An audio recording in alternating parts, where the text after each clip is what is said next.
buenos días tengan todos ustedes.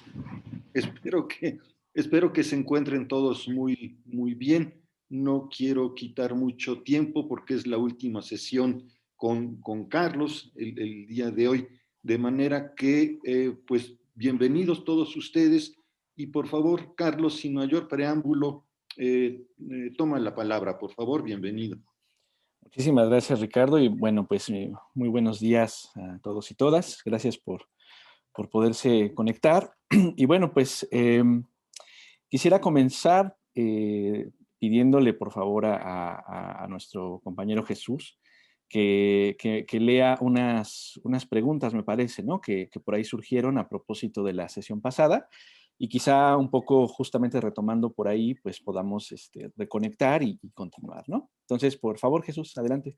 Buenos días, no sé si sí se me escucha. Sí. Sí, perfecto.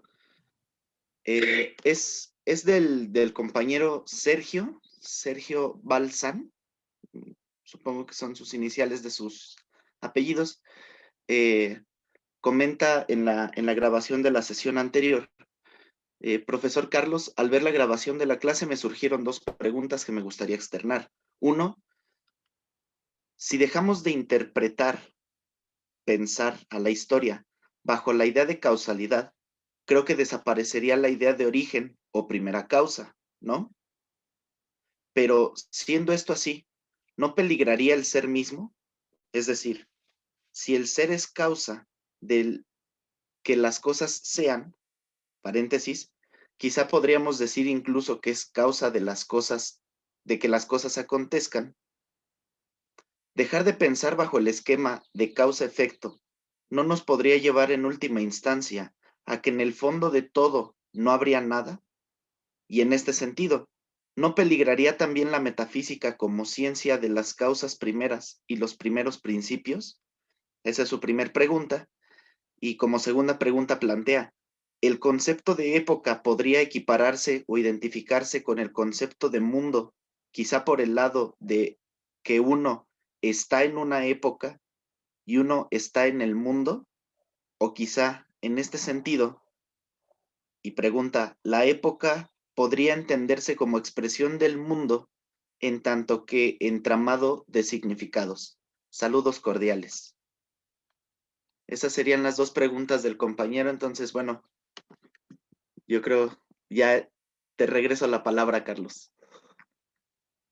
Muchas gracias, Jesús. Bueno, pues sí, preguntas fuertes, ¿no? Grandes. Pisando fuerte. Muy bien, pues está muy bien.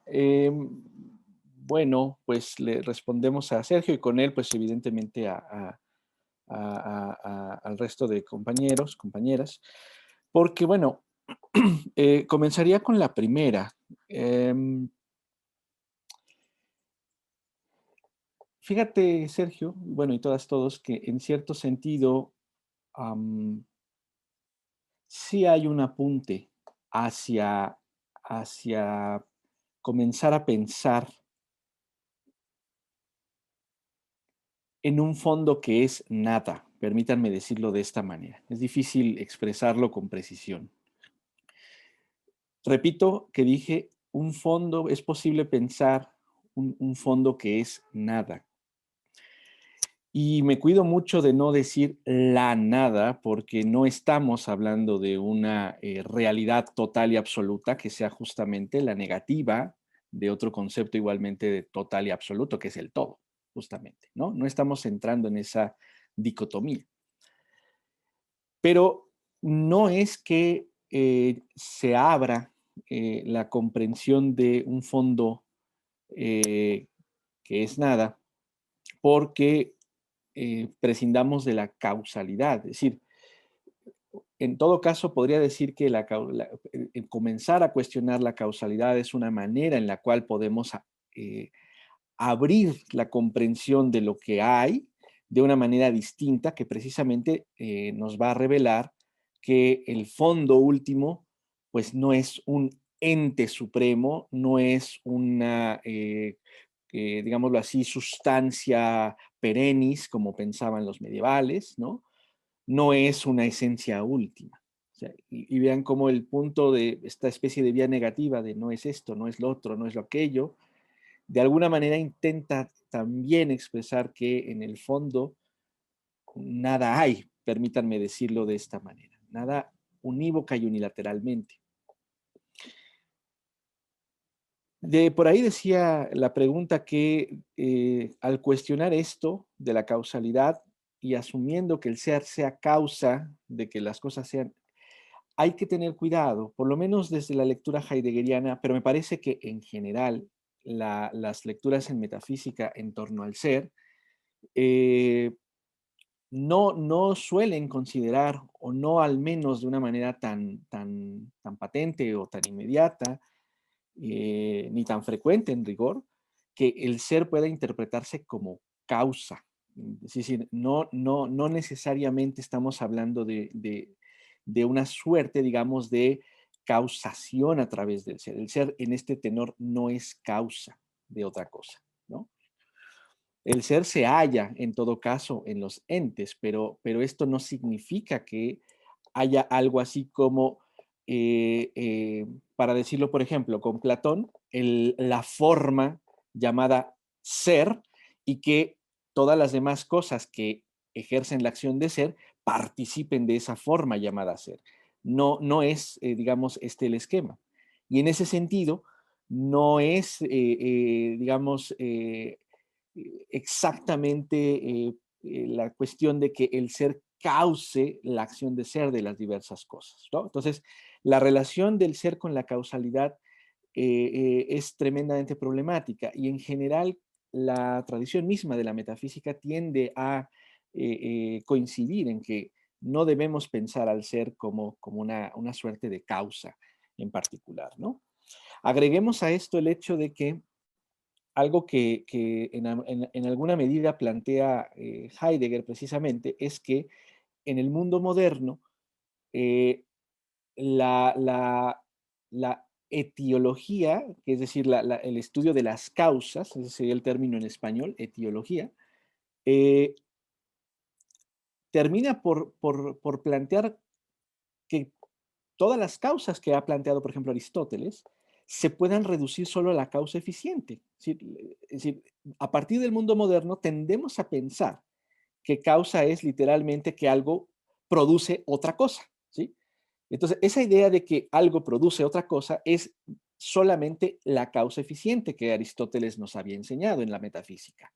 Pero no es el único tipo de causa, ¿no? Bueno, pero la modernidad reduce en lo general la idea de la causalidad a causa eficiente. Y de hecho, cuando se habla del principio de razón suficiente, se tiende a interpretar como ley de causalidad, pero entendido específicamente como causalidad eficiente. ¿De acuerdo? De aquí que, por ejemplo, haya gente que cuando estudia Kant, ¿sí? No interprete, ¿no? La gran arquitectónica de la subjetividad que nos ofrece o nos muestra Kant en la crítica de la razón pura, no se le interpreta como una constitución formal que causa la experiencia. ¿Por qué? Porque justo lo que hace la subjetividad en Kant es algo muy parecido al modo en el que explica Aristóteles la causa formal, que es diferente de la causa eficiente. ¿En qué sentido es parecido? En el sentido de que justo la subjetividad trascendental kantiana le da forma, moldea, pero esto no quiere decir que produzca literalmente la experiencia. ¿De acuerdo? Entonces, claro, como se ha interpretado que la causalidad es solo causalidad eficiente, ¿sí? Por un lado se considera que en Kant la razón pura no es causa de la experiencia, ¿sí? Pero si somos un poquito más incisivos y rescatamos incluso a Aristóteles, tendríamos que afirmar que, bueno, es causa al menos en este sentido formal, desde luego. ¿Vale? Entonces, dadas estas consideraciones, ¿sí? También la reducción que ha habido de que la causa es que una cosa surja de otra, pues evidentemente todavía hace menos posible que el ser se interprete de manera causal. El ser no hace que de pronto otras cosas sean. Y en este sentido, en definitiva, no estamos hablando de una causalidad stricto sensu.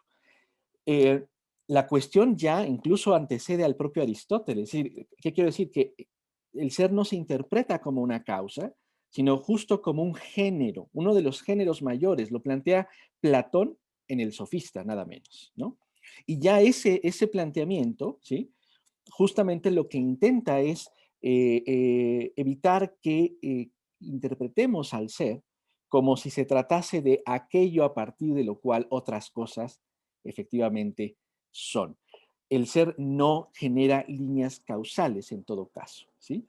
Y la razón de que esto sea de esa manera, o mejor dicho, de que no podamos interpretar al ser en un sentido causal, es que tanto en lo que llamaríamos causa como en lo que llamamos efecto, el ser acontece y en todo caso trasciende o atraviesa, mejor dicho, tanto a la causa como al efecto. Por tanto, el ser no queda, digámoslo así, ordenado o regulado por la causalidad, sino que más bien el ser atraviesa toda causalidad. Por eso no es, digamos, conveniente o por lo menos resulta tremendamente problemático considerar al ser en términos de causa y efecto. ¿De acuerdo? Esto es un poco algo de lo que quisiera adelantar. Me parece que en relación con esto hay una mano levantada, ¿no? Claudio, Hola, sí, buenos días. buenos días. Solo tenía dos dudas. ¿Cuál es la diferencia entre causa eficiente y causa formal? ¿Y a qué te refieres con que el humano trasciende la causa? Ok. Eh, bueno, más bien creo que dije que el ser trasciende en el sentido de que atraviesa la causa, ¿no? Sí, Si dije sí, el sí, humano... eso. Ok, ok. Sí. Bueno, eh, vamos por lo primero entonces. Recuerda tú que en metafísica Aristóteles enumera 4 causas. Hay que recordar que causa y principio no es lo mismo, ¿no? Aristóteles define a la metafísica como la ciencia de las primeras, de las primeras causas y de los primeros principios, o de las últimas causas y primeros principios, mejor dicho. Eh, la causa se interpreta efectivamente como aquello, aquello que permite, hace posible, ¿sí?, otra cosa. Y hay 4 tipos de causas en este sentido, ¿no? Aristóteles reconoce la causa material, es decir, siempre hay algo que subyace como contenido, ¿sí? Y por lo tanto, siempre hay una materia, digámoslo así, aquello que está contenido en otra cosa que permite comprender y explicar, por lo tanto, los diversos fenómenos en el mundo sensible, ¿sí? Siempre hay una subyacencia, entonces siempre hay una causa material, dice Aristóteles, ¿de acuerdo? Ojo, me cuido mucho de no decir materia es equivalente a cosa sensible, porque no solo hay materia de carácter sensible, ¿de acuerdo? Más bien, materia es todo aquello contenido por otra cosa, ¿no? Entonces, por ejemplo, así, el ejemplito trivial y cotidiano de que el café está contenido en la taza, es decir, el café en ese momento es materia de este compuesto, pero a su vez, la taza, si la vaciara, no es que ya queda solo la forma llamada taza, la taza es una forma particular con una materialidad que concreta a ese objeto llamado taza, ¿sí?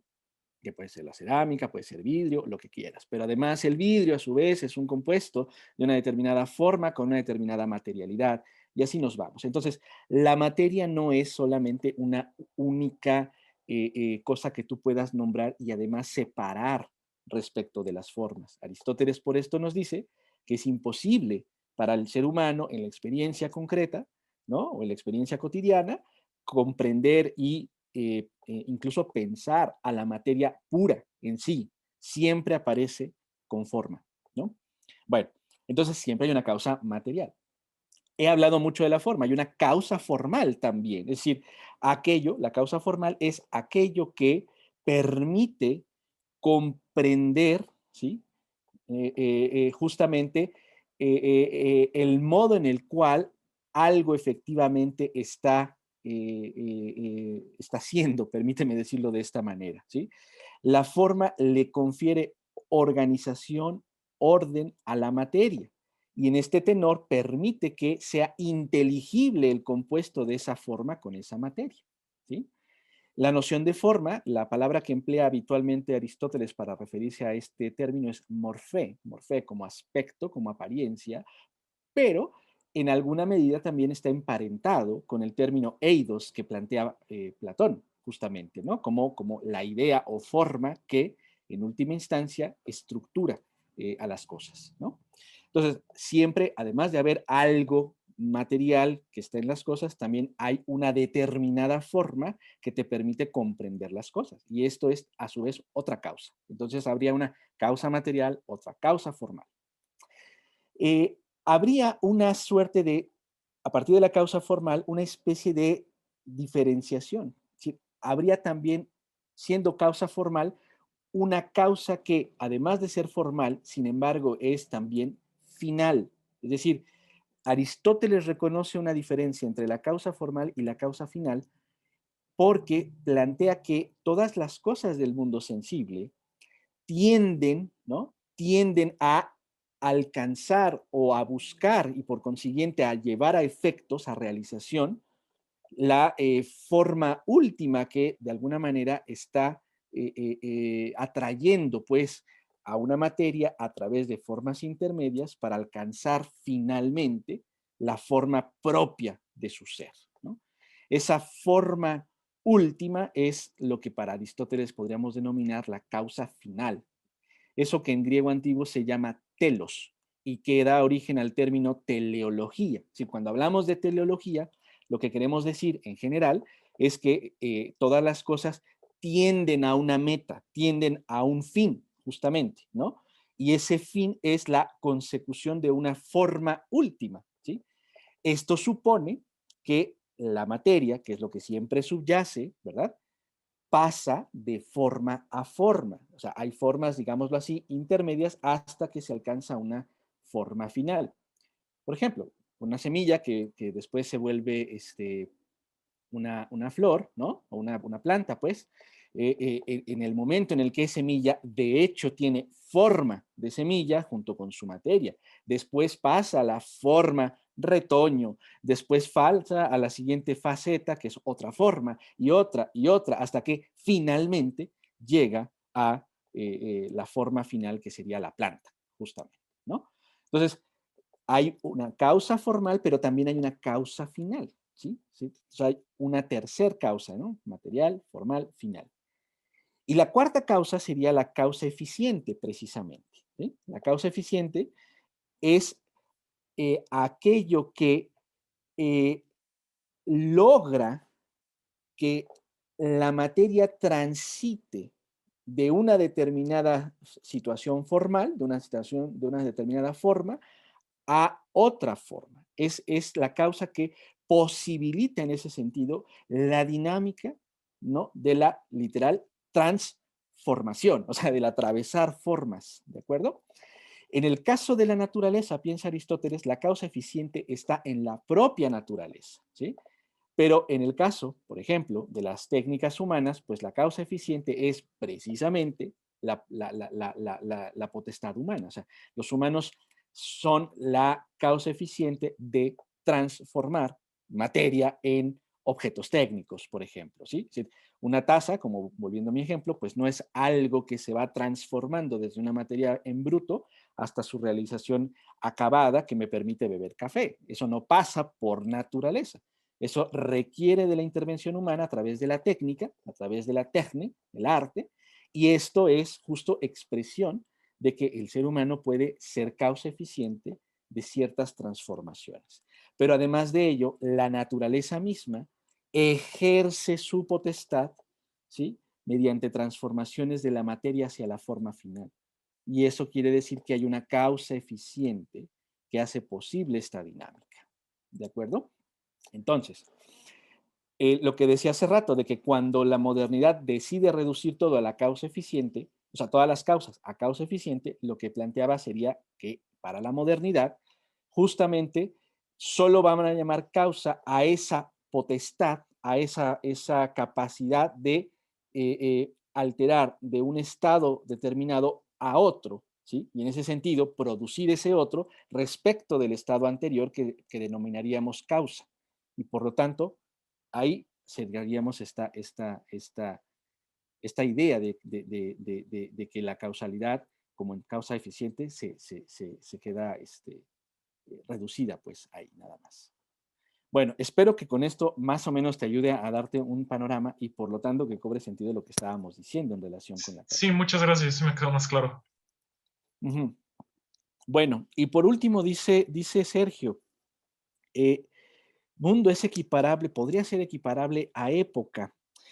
Bueno, en realidad no serían exactamente sinónimos, pero ciertamente la época formaría, permítanme decirlo con comillas, formaría parte del mundo, pero no sería equiparable a la noción de mundo.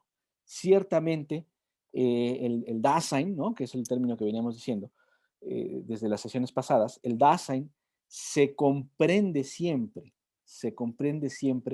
en un mundo. Y dentro de esa comprensión del mundo, se puede reconocer en una época, precisamente, epocalmente.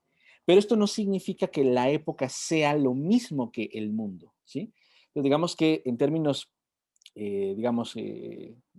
para fines didácticos, el concepto de mundo es un concepto más amplio que el concepto de época. Y en este tenor, siempre que nos situemos en una época, implícitamente estamos situados en el mundo.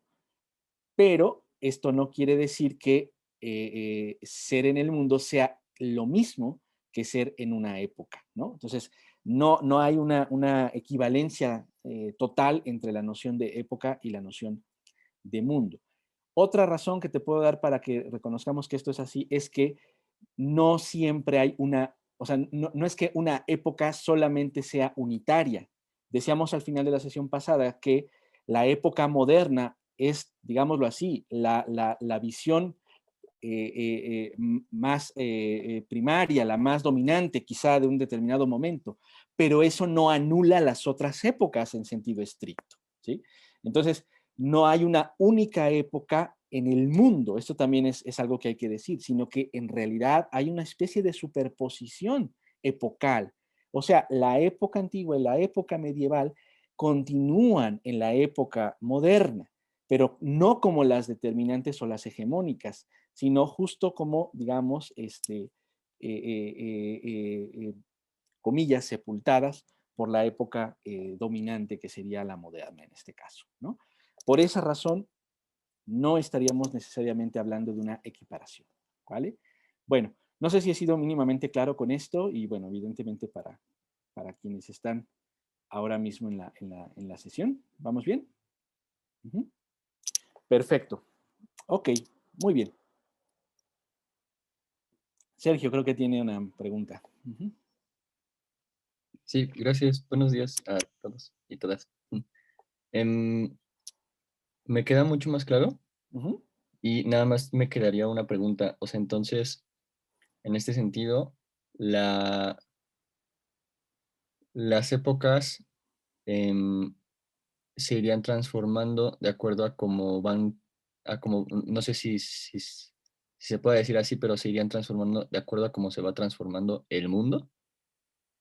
O, o no, o sea, porque lo pregunto porque, o sea, decíamos, ¿no? Que la época forma parte del mundo. Uh-huh. Entonces, mi pregunta es si hay distintas épocas porque el mundo se va transformando. O sea, el mundo no es, digamos, como estático, sino que más bien sería dinámico y en ese sentido también sería como histórico y todos esos entramados significativos irían modificándose y a su vez irían modificando la época. Sí, de hecho, como lo estás planteando ahora en este último paso, Sergio, por ahí iría precisamente, ¿no? De hecho, ahora mismo vamos a hablar un poquito de la noción de mundo, pero te adelanto, pues, que la noción de mundo no tiene que ver con una especie de espacio estático, ¿sí? No es que estemos en el mismo mundo siempre, ¿no? En ese sentido. Tiene que ver también justo con lo que veníamos platicando o comentando, presentando las sesiones pasadas, de que el ente que somos cada uno de nosotros, ¿no? En tanto que no puede evitar sino comprenderse interpretar en todo caso también, justamente no puede evitar hallarse en el mundo siempre de maneras diversas, distintas. El mundo en este sentido nunca es una cosa estática, sino que efectivamente es dinámico, cambiante en ese sentido, y por esa misma razón también las épocas son diversas efectivamente, ¿no? Entonces va justamente por esta idea de la dinámica del movimiento, pues, ¿no? Del propio Dasein en última instancia, ¿vale? Bueno, no sé si más o menos por acá. Gracias a ti, Sergio. Bien. Bueno, pues ahora sí vamos a ver, Josh, creo que hay una pregunta por acá también. Perdón, es que... No, tranquilo. No sé si esto ya lo explicó la clase pasada, solo quería recordar, es que, bueno, estaba releyendo el texto de Heidegger y hay una parte donde dice que la ciencia proyecta un rasgo fundamental en la naturaleza para, pues, ahí configurar su investigación, pero como que no me queda muy claro cuál es, no sé si sea, es que hay una parte en que dice que la física o la ciencia de la naturaleza, concibe pues a la naturaleza como entidades o magnitudes espaciotemporales de movimiento. No sé si ese sea el rasgo fundamental de la ciencia o sea otro. Ok. Bueno, sí, gracias, Josh. De hecho, sí, algo ya comenté la sesión pasada.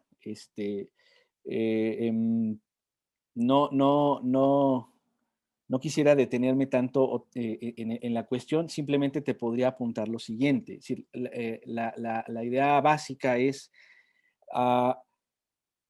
en tanto que el Dasein justamente es un ente que interpreta, reconoce pues que en el mundo moderno en específico, cuando inicia la modernidad, se plantea que lo ente ha de ser interpretado a partir de lo matemático en concreto. Y en ese sentido, las ciencias y la filosofía sobre la naturaleza comienzan a ver, literalmente, comienzan a ver a los entes como, digámoslo así, expresiones o como manifestaciones de lo que literalmente proponen, ¿no? Ponen por delante y por tanto suponen que es lo fundamental de los entes naturales. ¿Y qué es eso que suponen fundamental de los entes naturales? Pues justo la magnitud, la extensión, la ubicabilidad inclusive. Entonces, lo que hace en ese sentido la ciencia natural es, a partir de presuponer una manera de interpretar a lo ente, ¿sí?, adecua a los fenómenos a dicha presuposición. Y en ese sentido, la investigación coloca un rasgo fundamental a partir del cual justo proyecta y en algún sentido, digamos, siempre anticipa posibles modos del comportamiento de aquello que está estudiando. En ese sentido, el ente que hace esto, pues, digamos, condiciona la manera en la cual lo ente efectivamente acontece, pero creyendo que lo que está haciendo es descubrir el modo propio de ser de los entes, ¿no? En realidad es el ente que para este momento se convierte en sujeto, ¿no? Ya hablamos también de ese proceso de conversión, quien literalmente coloca a una interpretación de la naturaleza de un modo específico. Y por esa razón, el ente que conoce, pues, literalmente pues, pone los rasgos fundamentales, no los descubre, los postula, podríamos decir de una manera un tanto apresurada quizá. Pero iría por ese lado, Josh. ¿Vale? Gracias. No, gracias a ti. Perfecto, ahí Saúl complementa, ¿no? Heidegger llegará a decir que el Dasein calcula tanto a priori como a posteriori estados de los entes desde el anticipado proyectante de la investigación. Exactamente, ¿no? Muy bien. Bueno, pues ahora sí, justo, ¿no? La cuestión, hemos hablado de todo el proceso de configuración de la modernidad. Un poco la sesión pasada concluíamos que el ente que genera toda esta interpretación se configura a sí mismo, literalmente se representa a sí mismo como sujeto. Avanzábamos en la dirección de que la noción de sujeto en realidad no se limita ni se reduce solamente a interpretarlo como ente humano, como persona inclusive, ¿no? En el mundo contemporáneo todavía hay una cierta tendencia a, cada que nos referimos al sujeto, interpretar que estamos refiriéndonos a los seres humanos, ¿sí? Pero, como un poco nos enseñaba Heidegger, la noción de sujeto es todavía más amplia de lo que normalmente tendemos a asumir. Y lo que sí cree Heidegger, y me parece una idea muy sugerente, es que en todo caso, con la modernidad, la noción de sujeto se circunscribe precisamente al ente humano, ¿no? O podríamos decir en todo caso que se circunscribe al ente racional, justamente. Entonces, el ente que tiene esta capacidad de interpretación, que habita en el mundo, ¿sí? Justo lo que hace sobre sí mismo es representarse a sí mismo como aquello que está de fondo en todo lo mundano, ¿sí? Por eso se vuelve sujeto. El sujeto es lo que está subyaciendo siempre, ¿no? Entonces, claro, en este giro, piensa Heidegger, el ser humano se constituye, se erige a sí mismo como sujeto y por consiguiente se constituye él como la fuente de la proyección de eso que se llama mundo. Y esta idea de que el ente llamado sujeto racional, el ser humano, ¿sí? Se constituye como aquello que soporta al mundo, es, digamos, la base por la cual el mundo se transforma o se configura como imagen, precisamente. Entonces, en ese punto, llegados a ese punto, justo Heidegger se plantea, muy bien, pero ¿qué es eso de imagen? ¿No? Ahí es en donde está el punto, ¿no? Entonces, estamos en la última parte, pues, de nuestro texto, ¿de acuerdo? Me voy a permitir, por esa razón, compartir con ustedes, pues, justo el propio texto de Heidegger, ¿no? Acá estamos, ¿no? Estoy en la página 73, por si quieren regresar sobre ello, revisarlo después o seguirlo ustedes mismos ahora mismo. Pues sin ambajes, ¿no? Heidegger tal cual se pregunta justamente ¿qué es eso? ¿Qué es eso de una imagen del mundo? ¿No? Y claro, como buen filósofo trata, digamos, de partir de los elementos relativamente familiares, ¿no? Que pudiéramos tener en general. Parece evidente, dice Heidegger, que se trata de eso, de una imagen del mundo, ¿sí? Pero, ¿qué significa mundo en este contexto? ¿Sí? O sea, claro, aquí está justo tratando de analizar los dos términos que componen esta expresión, ¿no? Imagen del mundo. Bueno, hay que decir que justamente la expresión imagen del mundo en español pues está compuesta de tres términos, se hace una frase, ¿no? Pero en alemán es una sola palabra, igualmente dividible, ¿no? En mundo e imagen, precisamente. Y por esta razón, Heidegger requiere un poco de esclarecer justamente lo que se entiende con estos dos términos, que también parecería obvio, parecería evidente, pero en realidad es algo que amerita pensarse justamente, ¿no? Heidegger no va a dar, en este pequeño texto, no va a dar demasiados detalles en relación con la noción de mundo, ¿sí? Y claro, gracias Luis, que ahí pone en el chat, ¿no? Welt es mundo y Bild exactamente imagen, ¿no? Entonces, claro, la noción Welt, que es mundo, ¿sí? Como les digo, en este texto no va a ser explicada en amplitud. Y lo que va a hacer Heidegger es simplemente plantear lo siguiente, ¿no? El mundo es aquí el nombre que se le da a lo ente en su totalidad, ¿sí? Y reafirma, no se reduce al cosmos o a la naturaleza, podemos decir, ¿no? Incluso dice, también la historia forma parte del mundo, ¿sí? ¿Sí?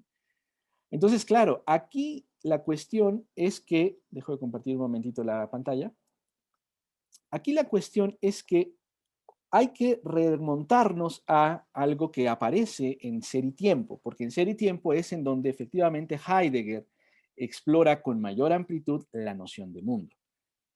Tampoco me voy a detener demasiado porque sería bastante largo, es un pasaje muy amplio en Ser y Tiempo, pero lo que conviene reconocer es que la noción de mundo para Heidegger, primero lo que no significa. Mundo no es algo así como un espacio hueco en donde se concentran todas las cosas, incluidos nosotros mismos, a modo de objetos inventariados dentro de una bodega. ¿Sí?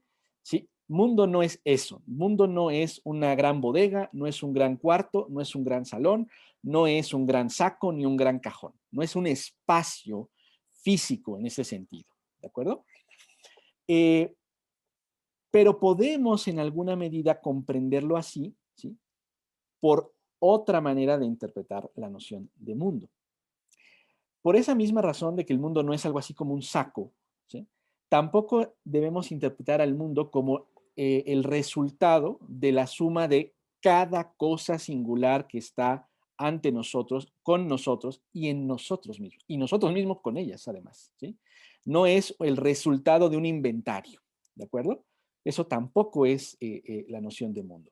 Huelga decir que mundo, pues tampoco es sinónimo de planeta Tierra, ¿verdad? ¿No? Que también podría ser una manera en la que entendamos de una manera cotidiana la palabra mundo, ¿verdad? El mundo es más bien justo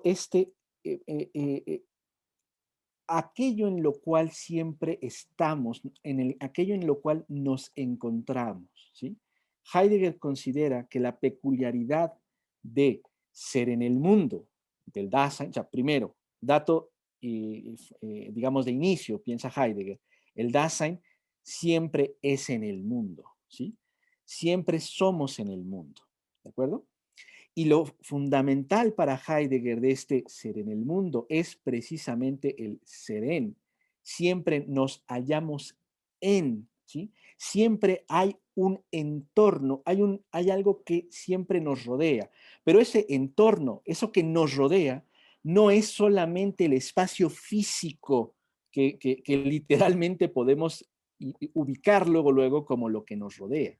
Es que estamos envueltos no solo en espacio físico, sino en realidad en una interconexión de todos los entes y de nosotros dentro de esa interconexión. O sea, a diferencia de como nos lo había venido enseñando el mundo moderno, voy a permitirme abrir una pizarra para tratar de esquematizar eso, a diferencia de lo que nos habían enseñado en el mundo moderno, según lo cual estaría este puntito que se llama sujeto, ¿sí? Y frente a él, literalmente, estaría este otro puntote que se llama objeto, ¿sí? Objeto al cual en general se asocia con la noción de mundo, ¿sí? Parecería que el sujeto ve al mundo y además que puede verlo como si se tratase de una esfera perfectamente diferenciada del que está viendo al mundo, precisamente, ¿no? A diferencia de este esquema, vamos a llamarlo así tal cual, ¿no? Esquema moderno, ¿no? A diferencia de este esquema, lo que Heidegger nos plantea más bien es que nosotros, o el Dasein, pues, ¿no? El Dasein siempre se halla en relación, ¿sí? Con otras entidades, siempre se encuentra, ¿sí? Interconectado y a su vez reconoce la interconexión, trato de hacer esa interconexión con estos circulitos, con otros entes, pues, y con otros Dasein, podríamos inferir, ¿sí? Es decir, la relación del Dasein con el mundo no es esa relación tan esquematizada, tan depurada, ¿verdad? Que nos había mostrado la modernidad, esta de acá, sino más bien es este tipo de relación, este entramado, esta interconexión, este plexo le llama Heidegger, plexo de relaciones interentitativo, permítanme llamarlo de esta manera, ¿sí? En ese sentido, dejo de compartir estos horribles garabatos, me disculpo por mis horribles garabatos, en este sentido, el Dasein no es ajeno al mundo, ¿me explico? Como en el esquema moderno, sino que se halla en ese mundo. Y además de todo, no es que el Dasein sea el que produce ese mundo. El Dasein se encuentra en el mundo. no lo produce y no puede evitar justamente encontrarse en el mundo. ¿De acuerdo?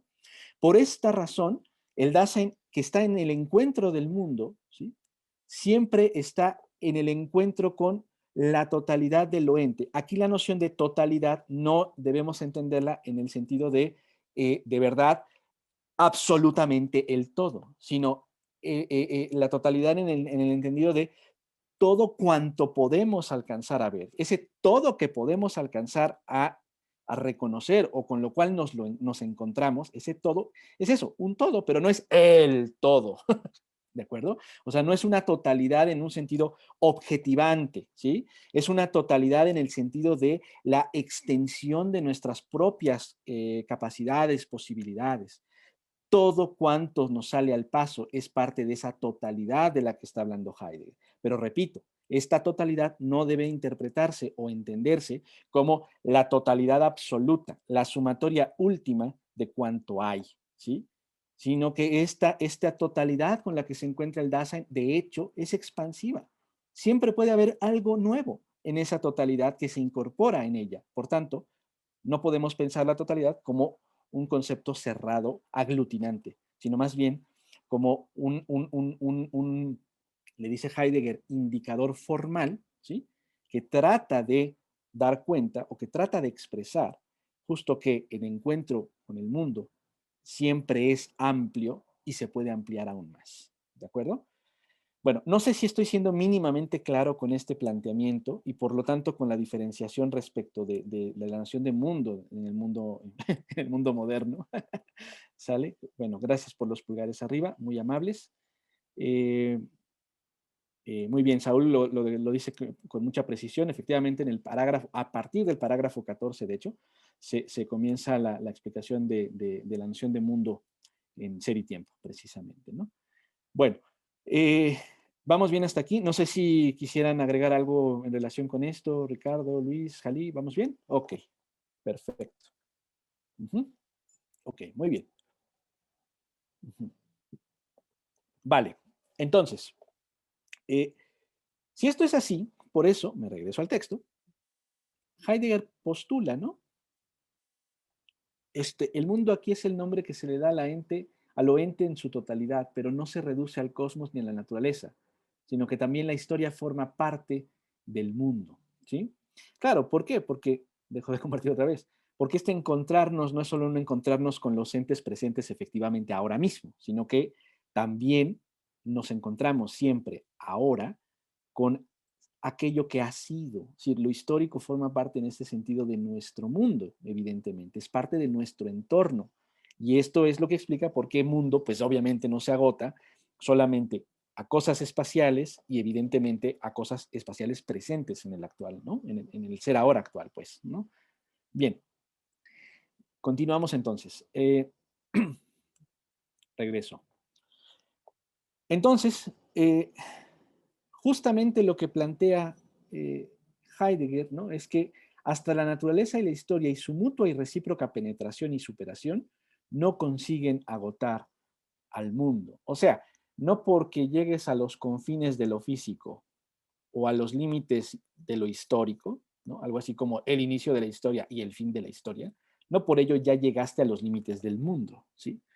Porque, como les digo, no se trata de límites cerrados, acotados e inamovibles, ¿no?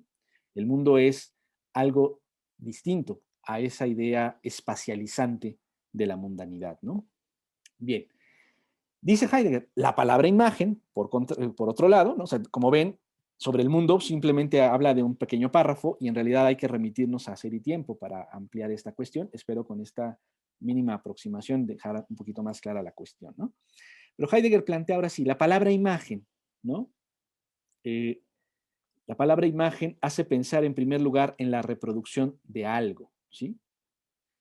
Según esta idea de reproducción, la imagen del mundo sería una especie de cuadro de lo ente en su totalidad, ¿sí? Claro, porque, dejo de compartir un momentito el texto, porque parecería, ¿verdad?, que cuando hablamos de imagen, ¿no?, dice un poco Heidegger, imagen es un poco algo así como el retrato, como la pintura, ¿no?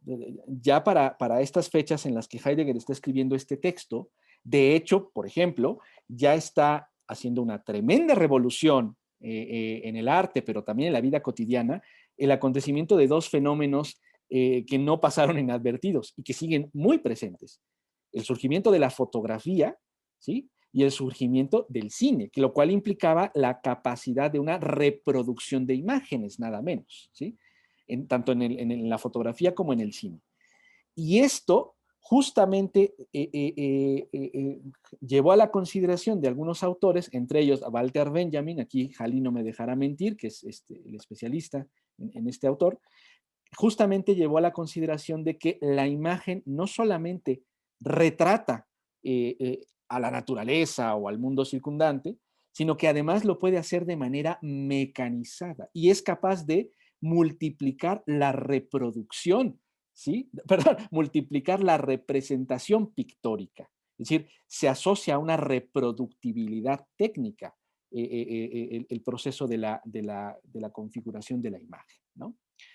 Entonces, claro, parecería de una manera muy cotidiana, muy natural, más que natural, muy frecuente, que imagen es eso, solo un retrato. Casi que podríamos decir que hoy en día también se sigue pensando esto, ¿no? Que me están mirando como una imagen, como una suerte de representación de la situación en la que efectivamente me encuentro, ¿sí? Y a su vez yo veo a cada uno de ustedes. Parecería que eso es sencillamente y sin más la noción de imagen, ¿no? Bild, como muy bien ha colocado Luis en el chat, ¿no? Sin embargo, Heidegger reconoce que la concepción de imagen como mero retrato hay que tener cuidado porque siendo esa consideración ingenua, pues tiende a caer en varias confusiones y cabe pensarla desde otra perspectiva y adentrarnos más en esta misma noción de imagen, ¿no? Por lo tanto, tenemos que decir que la imagen no es únicamente un retrato, ¿sí? No es un literal volver a colocar frente a la mirada algo que he visto previamente, ¿no? Regreso entonces al texto.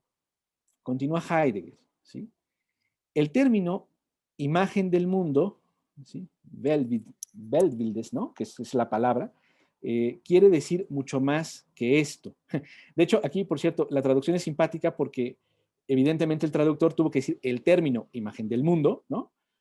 Pero aquí no es un término, es una frase, ¿no? Porque en alemán, pues sí es una palabra nada más, ¿no? Entonces, bueno, ahí está simpática la traducción, porque el traductor literalmente está pensando en la palabra alemana Weltbildes, ¿no? Bueno, la imagen del mundo quiere decir mucho más que esto. O sea, esa palabra quiere dar a entender algo más que un simple cuadro, un retrato, ¿no? Es la palabra con la cual nos referimos al propio mundo, ¿sí? O sea, un poco lo que está diciéndonos Heidegger es que, me permito volver a la pizarra para anotar estas ideas, un poco lo que nos está diciendo Heidegger es que en la modernidad, ¿sí? En la modernidad, mundo es igual a imagen del mundo, permítanme ponerlo tratando de emular el hecho de que se trata de un solo concepto, ¿no? Justamente, mundo es imagen del mundo, ¿sí?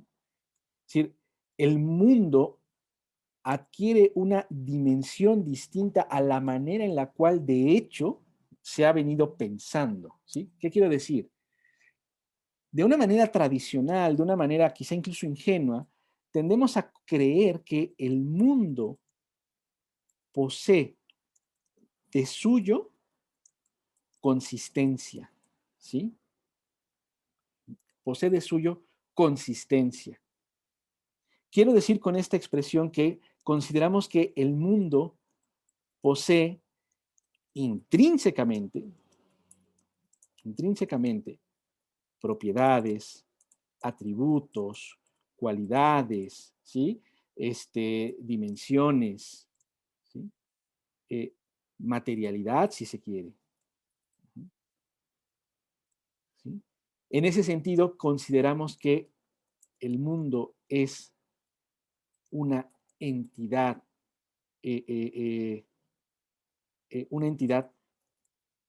por sí mismo. ¿Sí? Es decir, la tradición, digamos que de una manera relativamente ingenua, podríamos llamarlo así. Ingenua aquí no significa torpe o superficial. Quiero decir que confía demasiado pronto en el modo en el que aparece la cosa, confía demasiado pronto en que el modo en el que aparece retrata claramente, ¿sí?, el modo de ser con independencia de cómo aparece lo que aparece, ¿sí? Esta perspectiva, pues, justo lo que tiende a pensar es que el mundo es algo así como un ente, una entidad que por sí sola posee una serie de atributos, ¿sí? Frente a esta idea, lo que Heidegger nos está tratando de señalar es que el mundo no es una entidad de suyo, sino, ¿sí?, algo, ¿sí?, proyectado, ¿sí?, proyectado por el ente llamado sujeto, ¿sí? O sea, renombrado sujeto, ¿sí? Luego, el mundo en sí no posee consistencia, permítanme decirlo de esta manera radical, ontológica, ¿sí? O sea, no es un ente en sí mismo, ¿de acuerdo? Dejo de compartir un momentito la pizarra.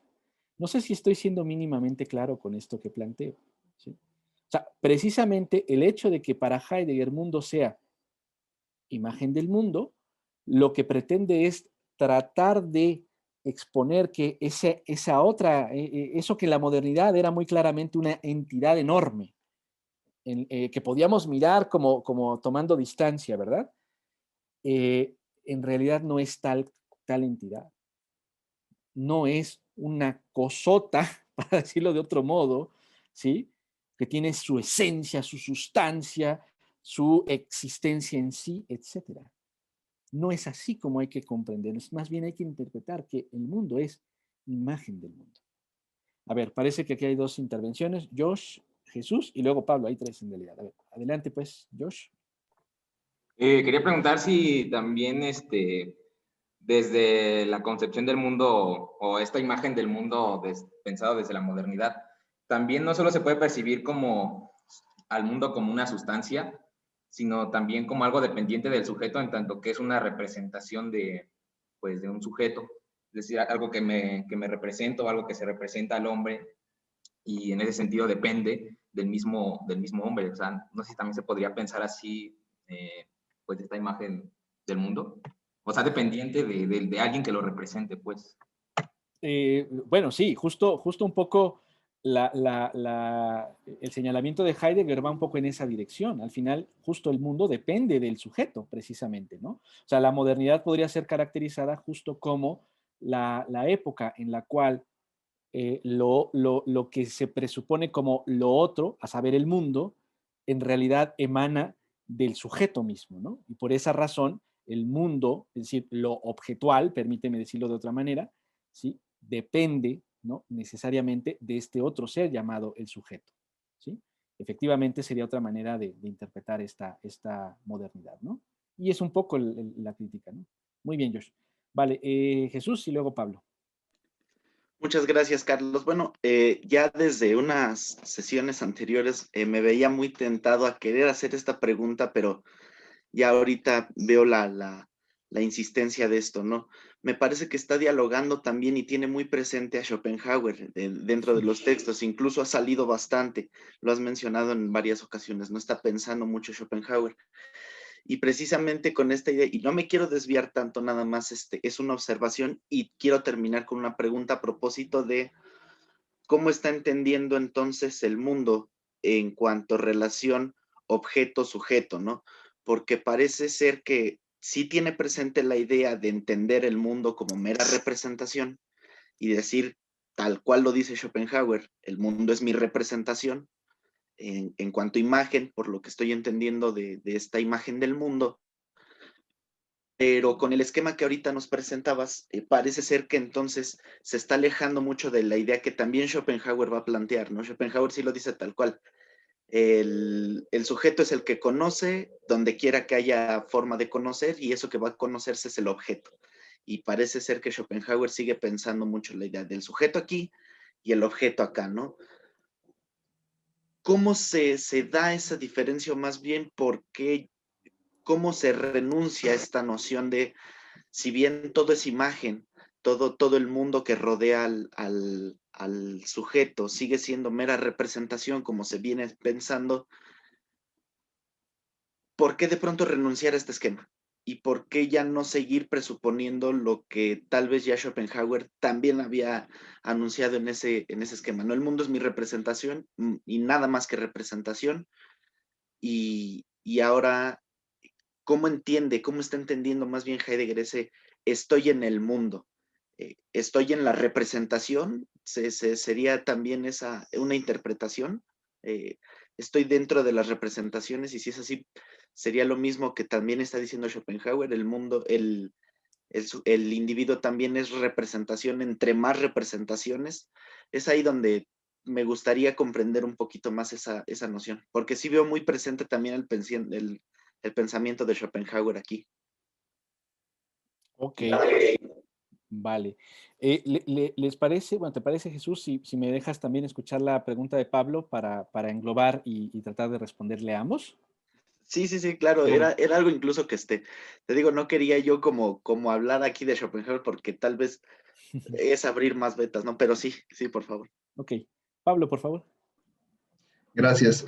Mi pregunta era más hacia, vaya, presiento que hay algo que no estoy mm, aprendiendo de manera tan clara, porque cuando, por lo que entiendo de esta imagen del mundo, a lo que me remite un poquito, o lo que me venía a la mente cuando hablamos de esto, es un poco a la concepción de un conjunto en teoría de conjuntos, ¿no? Que simplemente se define por los objetos que contiene el conjunto y no tiene una esencia por sí misma, ¿no? Digamos, el mundo sería de alguna manera no un ente en cuanto sí, sino la sumatoria de todas aquellas cosas que además también están sujetas al sujeto, ¿no? Digamos, que son siempre, digamos, una imagen en tanto que no no pone nada dentro del mundo de alguna manera, simplemente, bueno, dentro del mundo, vaya, no tiene no sé, preeminencia ontológica, no sé cómo decirlo, como, vaya, no es más que la suma de aquellas cosas que contiene, tal vez. Y bueno, me surgía con esta duda como, ¿cuál entonces sería la aportación o la novedad que propone Heidegger en contraposición, por ejemplo, con la idea de historia o de realidad de Hegel o de Kant, tal vez, que ya hablan de un sujeto que pone, eh, que genera el objeto, ¿no? O sea, que subyace a las cosas. Y tal vez, digamos, la respuesta que me daría sería lo que se había venido trabajando antes, que es este proceder anticipador, ¿no? Que se presupone al objeto y esa imagen es la que constituye el mundo, pero no sé, algo que no me cuadra y creo que es tal vez un malentendido mío, pero tal vez, no sé, esa duda me surgió. Gracias. No, gracias a ti, Pablo. Muy bien, muy bueno, muy bien. Eh, Luis, pusiste una pregunta en el chat, ¿por qué no la expresas bueno, oralmente? Es un poco como tratar de juntar estas últimas dos participaciones en lo que en lo que estaban diciendo tanto Pablo como Jesús, y un poco para ahora sí que jugar con los propios conceptos que está utilizando Heidegger. Si podríamos preguntar esto, ¿no? O sea, si podemos decir que en la modernidad el mundo es la representabilidad de lo ente bajo la pauta anticipadora de lo matemático. Digo, o sea, tanto en lo natural como en lo histórico, ahí me equivoqué. Y si es así, si la filosofía puede considerarse como ciencia que explora las condiciones de representabilidad de lo ente, ¿no? Y evidentemente acá tengo pues, muy presente a Kant, ¿no? Pero, o sea, si esa es como la singular transformación o la singular autocomprensión que tiene la filosofía de sí misma y de sus tareas. Ok. Bueno, muchísimas gracias, Luis. Y bueno, obviamente también a Pablo y a Jesús.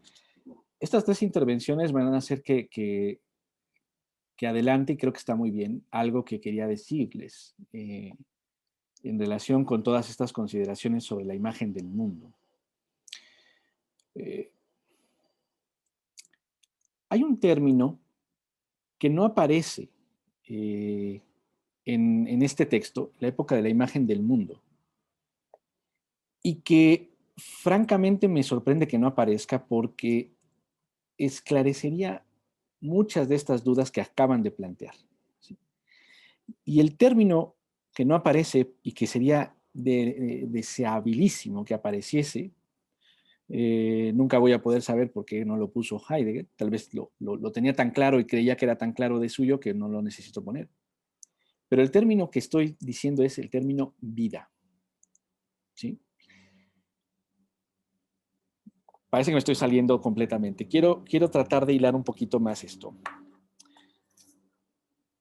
A propósito de lo que dice Jesús, una pregunta que me parece muy adecuada, ¿no? Muy pertinente. A ver, pues mira, el esquema sujeto-objeto podrá tener problemas, complicaciones, pero la verdad es que es muy útil, ¿no? A la fecha, de hecho, sigue siendo muy útil, ¿no? No nos hagamos. ¿Ya? La cuestión de sujeto-objeto, en filosofía podemos decir, ya se superó. Sí, pero en otros ámbitos es plenamente vigente, ¿me explico? Es decir, cuando se estudia el coronavirus es claramente objeto que sujeto se estudia. O sea, no hay otra, ¿sí? ¿Sí? El modelo está claramente vigente, ¿no? ¿Por qué renunciar a este modelo, no? ¿Por qué no nos conformamos con esto, no? ¿Solo un capricho filosófico de querer ser novedoso? ¿O qué pasa, no? Y la respuesta no viene dada sino a través de una reflexión hondísima que da origen, entre otras cosas, a la propia fenomenología, ¿sí? Ya Dilthey antes, pero también Husserl con señalada precisión, y Heidegger se adecua a esta convicción, digamos, compartida, de que nos han venido enseñando que justamente nuestra realidad básicamente es el encuentro de un sujeto con objetos. Nos han venido enseñando que somos sujetos y que nosotros captamos objetos. Y nos han enseñado por esa misma razón que somos distintos respecto de lo que conocemos, ¿no? Y no solo nos han enseñado esto, sí creo que, y ojo con el verbo que estoy utilizando, enseñar, enseñar, enseñar. Porque acá estamos pensando la formación, no se les olvide, ¿no? O sea, nos han enseñado, y no solo en la escuela, ¿sí? Es decir, la cotidianidad tiende a enseñarnos que un poco así habitamos, ¿sí? Pero Husserl y Heidegger se ponen un poco escépticos, permítanme decirlo así, y dicen, oye, a ver, ¿de veras la vida? No la vida como abstracción orgánico-biológica, ¿sí? Mi vida y su vida. ¿De veras es el encuentro de un sujeto y objetos? ¿De veras es así? ¿Así se da la vida realmente? ¿Es así? ¿Sí? Y una primera respuesta que les podría adelantar que se dan tanto Husserl como Heidegger en este punto, ahí sí creo que van de la mano ambos, es que pues en realidad no es así como de hecho vivimos, interpretando solo en términos de sujeto y objeto. Así es como nos intentamos esclarecer lo que la vida misma, lo que en la vida misma acontece, ¿sí? Husserl y Heidegger en ese sentido dicen, a ver, ¿sí? Vamos a regresar a la vida, ¿sí? Y vamos a comprender cómo acontece justamente esto que es el flujo de la vida misma, ¿sí? Cada cual toma su camino, Husserl se va por un lado, Heidegger se va por otro lado, no me voy a detener en las diferencias, ¿sí? Y en ese tenor creo que también está en la base de Heidegger. Pensar que no es que no sea suficiente, querido Jesús, no es satisfactorio del todo, ¿sí? Y no agota en última instancia nuestro ser en el mundo el comprendernos únicamente como sujetos que representan objetos. Y en este tenor también se percata de que la idea del mundo como un gran objeto, o aquí ya junto un poquito lo que tú planteas, Pablo, como un gran conjunto que no tiene un centro, sino que adquiere articulación por los elementos que lo configuran, todo eso son maneras de caracterizar para esclarecer a través de un concepto, ¿sí? Lo que pasa fácticamente en nuestra vida, ¿sí? Es decir, un poco lo que está tratando de señalarnos Heidegger es que ningún concepto, y todo concepto tendría la intención representadora y por tanto de confección de una imagen, ¿sí? Todo concepto siempre queda estrecho respecto de nuestro efectivo ser en el mundo. ¿Sí me explico? Podemos generar una teoría rotundamente sistemática, conceptualmente impecable, un andamiaje teórico fundamental como Hegel, ¿sí?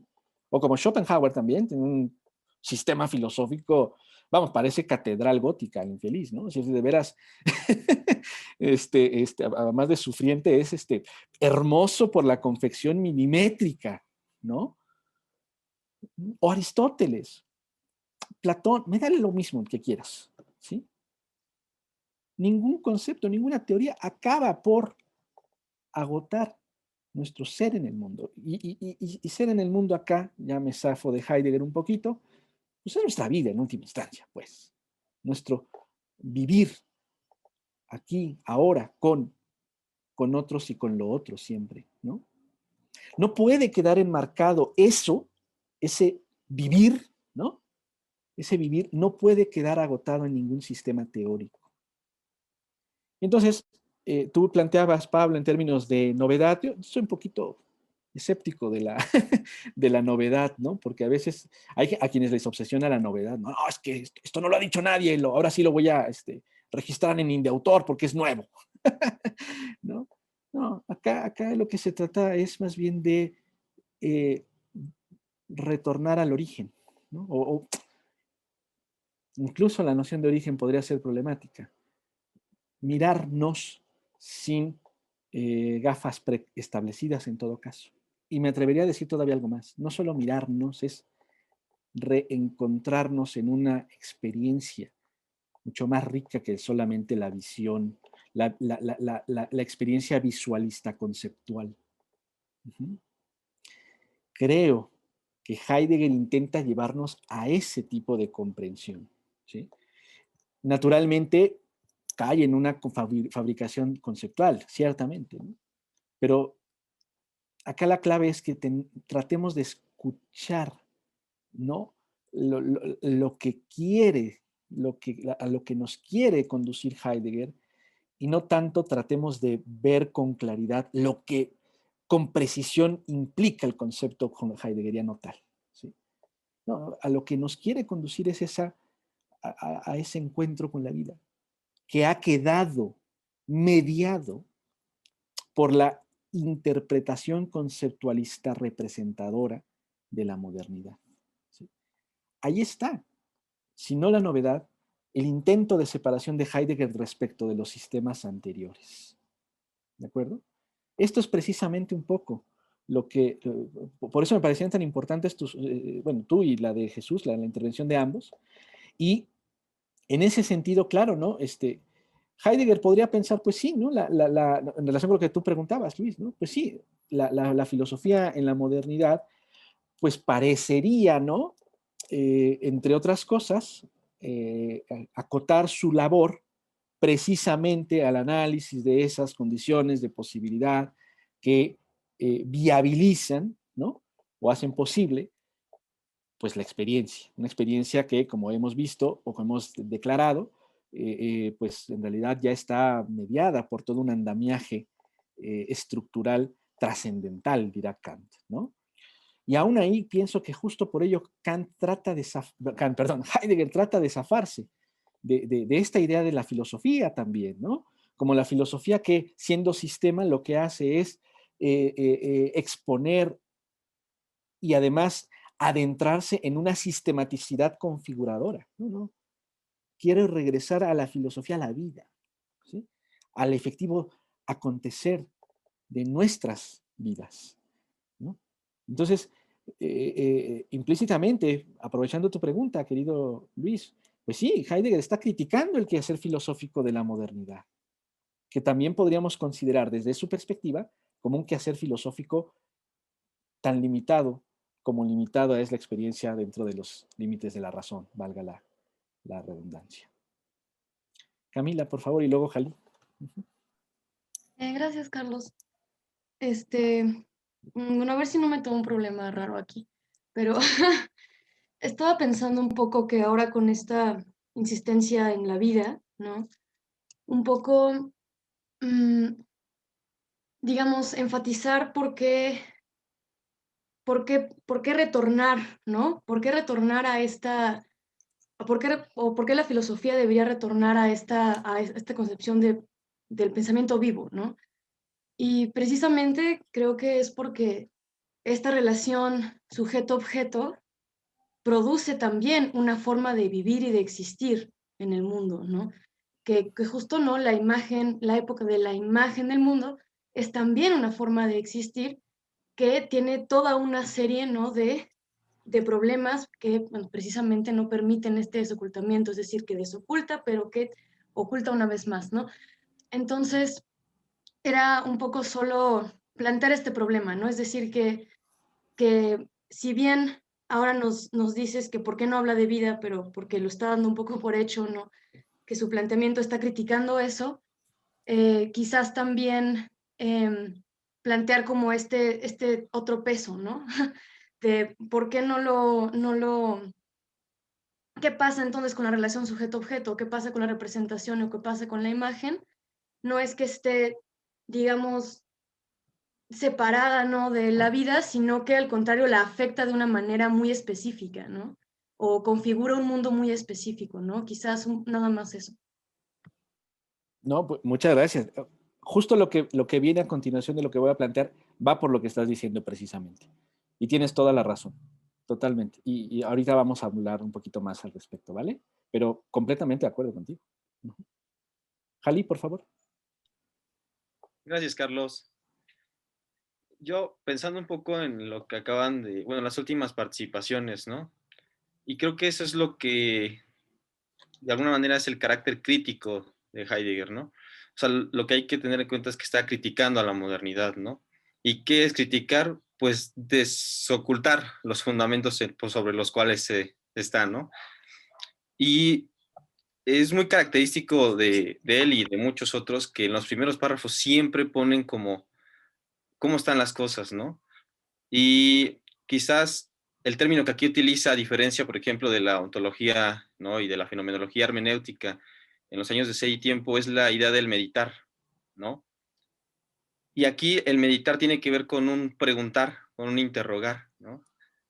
Y así lo dijo, de hecho, en las primeras páginas, ¿no? Es que esto, o sea, se nos hace tan evidente, ¿no? Y no es o sea, propio, por ejemplo, de lo que presentaba Pablo, ¿no? De que cuál era lo novedoso, o incluso Jesús, ¿no? De que la pertinencia, ¿no? De la idea de representación. Es que así seguimos, tratando las cosas, ¿no? O sea, no les quiero decir que les van a pedir un proyecto de investigación que te diga qué es lo relevante y lo novedoso con respecto a lo que ya ha trabajado. Porque lo piden, ¿no? Y la idea de la novedad es la idea de la modernidad. La modernidad es la idea de lo nuevo, ¿no? De la avidez de novedades, por ejemplo, dicho de otra manera con Heidegger, ¿no? Claro.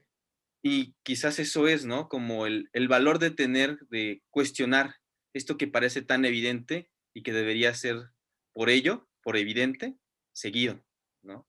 Es el valor de cuestionar esto. Eso me parece que tenía que resaltarse un poco por la participación.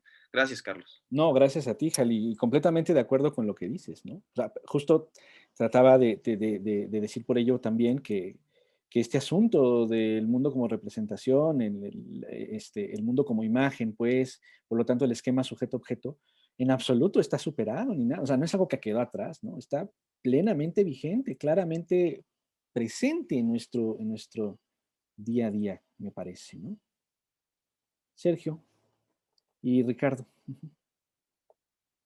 Sí, gracias. Bueno, es que en las últimas 2 páginas del ensayo, sobre todo en la penúltima, bueno, es en la penúltima, pues, es donde sí se menciona el concepto de vida, pero, o sea, justo creo que lo menciona Heidegger como para, nuevamente, ¿no? Como para abundar a la crítica y dice, ¿no? El mundo se ha convertido en imagen en cuanto el hombre ha llevado su vida como subjectum a la posición principal en el centro de toda relación. Esto significa que lo ente solo vale como algo que es, en la medida en que se encuentra integrado en esta vida y puesto en relación con ella, es decir, desde el momento en que es vivido y se torna vivencia. Y luego, en la última página, retoma la parte del cálculo y habla sobre lo incalculable, ¿no? Y dice que lo incalculable es dice, pasa a ser la sombra invisible proyectada siempre alrededor de todas las cosas cuando el hombre se ha convertido en subjectum y el mundo en imagen. Y luego dice, esta sombra indica otra cosa cuyo conocimiento nos está vedado en la actualidad. Pero mi pregunta es, digamos, relacionando ambos pasajes, si en la modernidad se pone a lo ente y dice, ¿no? Que se toma en cuenta solo en cuanto vivido, en cuanto está en relación con nuestra vida, ¿no? Y luego habla de lo incalculable, que es esa sombra proyectada detrás de lo ente. Mi pregunta es justamente si no, esta vida misma resulta también, o sea, resulta en lo incalculable, resultaría en lo que escapa, ¿no? A todo este modelo de, digamos, científico, técnico. Y luego me llama mucho la atención que en el apéndice del pasaje de lo de la sombra invisible, en el apéndice menciona Heidegger. Dice, ay, perdón.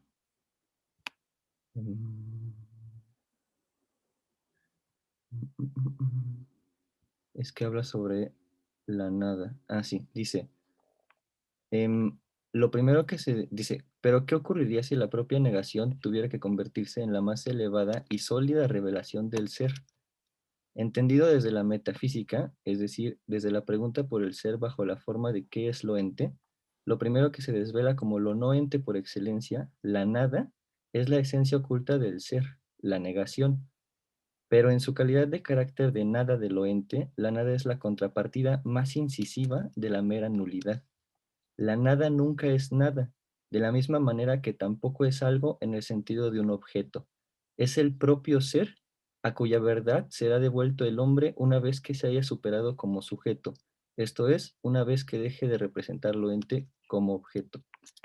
Y, o sea, creo que, y mi pregunta sería, ¿no? Entonces, digamos, con la relación de estos 3 pasajes, esa sombra invisible proyectada, que sería la vida, llegaría o podría comprenderse como esta nada, en tanto que pues no puede abarcarse, ¿no?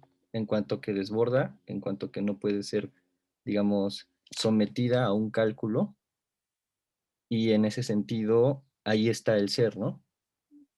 Ahí estaría el ser y no ya el mero ente. Esa sería mi pregunta. Gracias. Tremenda pregunta, Sergio, tremenda pregunta. A ver, Ricardo, si quieres tomar la palabra y ahorita voy dando respuesta, ¿no? ¿No? Ok. Bueno, Saúl creo que quiere decir algo también. Sí, gracias. Justo todo lo que mencionan en esto, ¿no? De que los entes solamente los volvemos parte de nuestra imagen en tanto que vivencia. Y lo que decía Jesús, ¿no? De la relación sujeto-objeto, que de alguna manera, si bien Heidegger está buscando marcar una distancia de la tradición, digamos, completamente moderna como Descartes, o digo, no por nada en los propios apéndices, ¿no? Señala cómo es que la visión moderna de Descartes, si bien subsiste al interior de la visión moderna, digamos, de los entes, él está tratando de marcar una distancia, ¿no?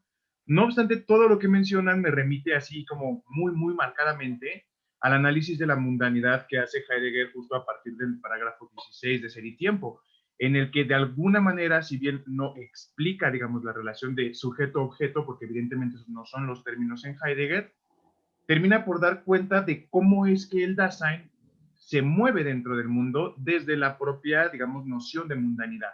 Y obviamente le toma su tiempo, no llega y nos dice en un parágrafo, bueno, la mundanidad es esto y esto, sino que primero analiza las estructuras que componen a la mundiformidad de este mundo que, digamos, como bien decías, Carlos, al inicio, eso dentro de lo que habitamos, eso en lo que, diría Heidegger, fuimos arrojados, eso en lo que estamos yectos.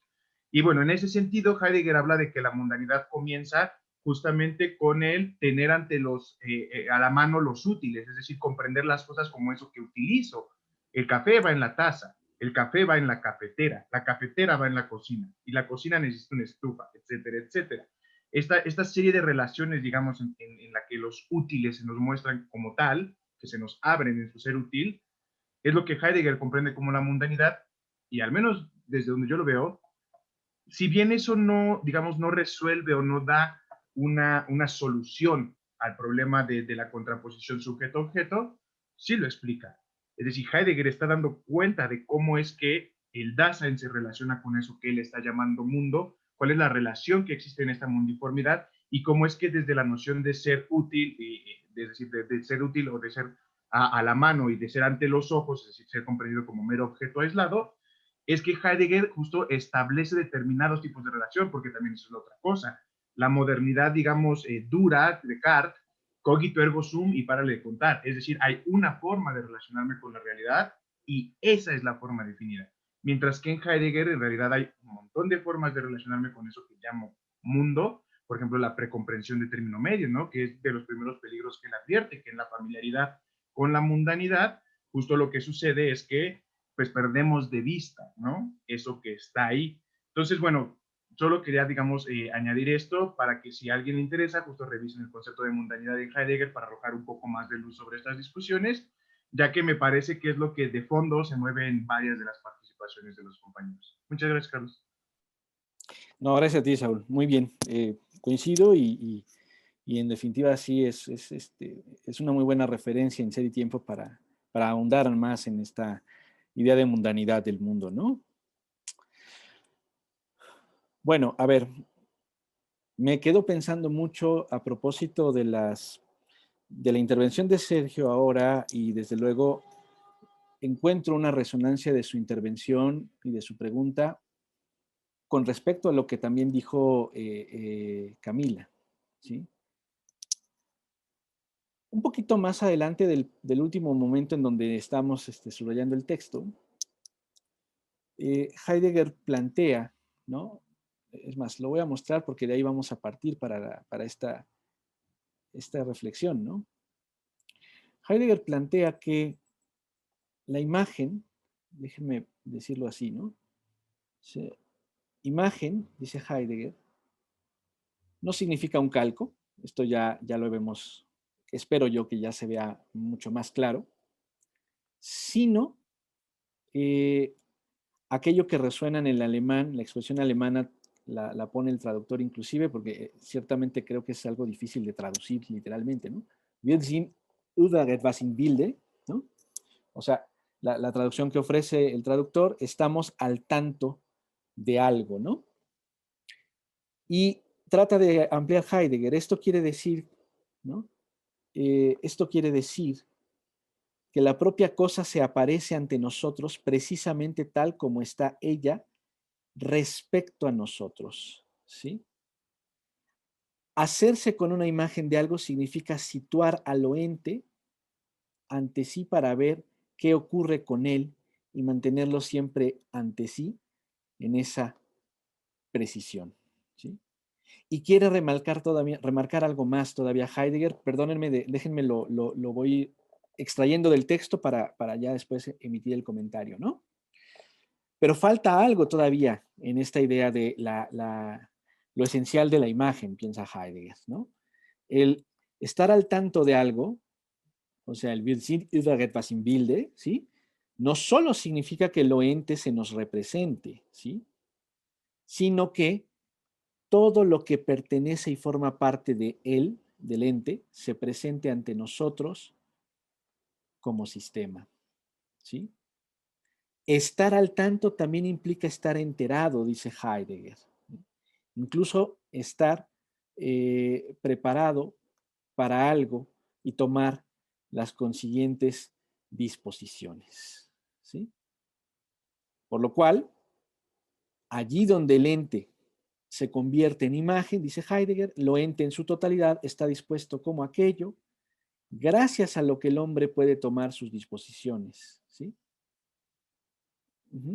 Como aquello que, me salto líneas, en un sentido decisivo, quiere situar ante sí. ¿Sí? Esto, concluye Heidegger en este apartado, es concebir el mundo como imagen. ¿Sí? Bien.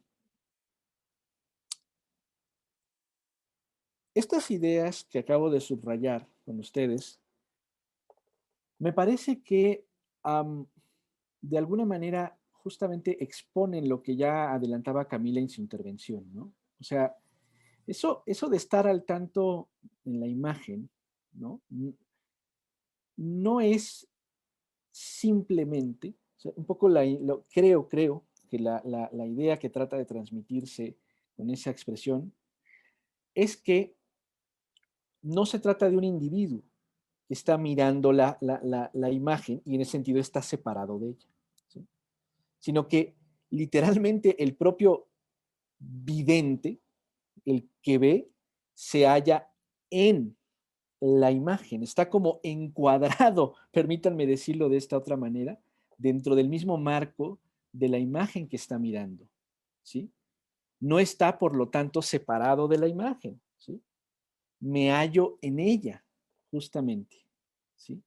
Y en ese tenor, no solamente veo la imagen como si se tratara de una cosa ajena a mí, sino que me encuentro en mi vida, ahora sí, ¿sí? En mi vida cotidiana, como en medio de la imagen, para decirlo de otra manera, ¿sí? Con esto lo que quiero indicar es que también, un poco lo que dice Heidegger, es que la época de la imagen del mundo lo que hace es que el ente que somos cada uno de nosotros, ¿sí? Vive efectivamente considerando todo como imagen, como resultante de la imagen. Y él mismo se concibe a sí mismo como imagen a la vez. O sea, nos interpretamos vitalmente, en serio, como una imagen, ¿sí? Nos vemos de cierta manera, ¿no? Y al mismo tiempo nos dejamos influir por cómo quisieran que nos viéramos o por cómo deberíamos vernos, o nos revelamos a cómo dicen que deberíamos vernos, porque yo me quiero ver de otro modo. O sea, estamos habitando estamos habitando este serén, esta mundanidad de la que ya hablaba hace un momento Saúl, de un modo específico, de un modo peculiar, si no específico, que es justamente mediante la configuración de la imagen continuamente. De aquí que Heidegger reconozca que hablar de época de la imagen del mundo no signifique solamente hacer como un gran esquema, ¿no?, del mundo y creer que el mundo es el esquema, ¿sí?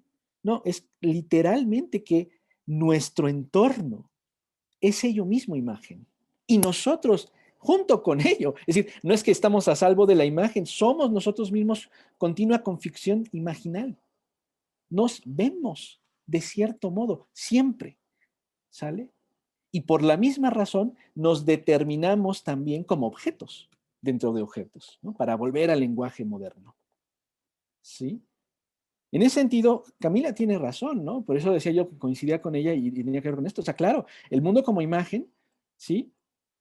Pues no es una cosa diferente de la vida en sentido estricto, es otro modo de vivir precisamente, y vuelve a salir el concepto terminantemente, ¿no?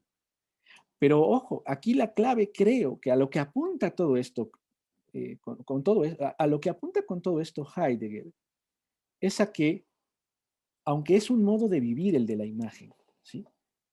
El peligro más bien radica en que se pretenda que solo este es el modo correcto, unilateral, unívoco e inamovible de vivir.